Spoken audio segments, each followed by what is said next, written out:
বৃষ্টি নামার ঠিক আগে প্রকৃতি যেন অন্যরকম হয়ে ওঠে। হালকা বাতাসে দুলে ওঠা গাছের পাতারা নীরবে বলে যায় আগমনের গল্প।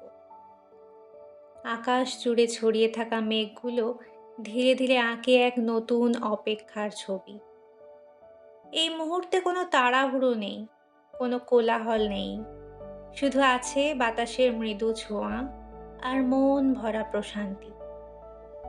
মনে হয় সময় যেন একটু থেমে গেছে, প্রকৃতি যেন নিঃশব্দে সাজছে তার সবচেয়ে প্রিয় অতিথিকে স্বাগত জানানোর জন্য। বৃষ্টি এখনো দূরে, তবু তার উপস্থিতি অনুভব করা যায় প্রতিটি দোল খাওয়া পাতায়, প্রতিটি শীতল হাওয়ার স্পর্শে। আর তখনই বুঝি কখনো কখনো অপেক্ষাও বৃষ্টির মতোই সুন্দর।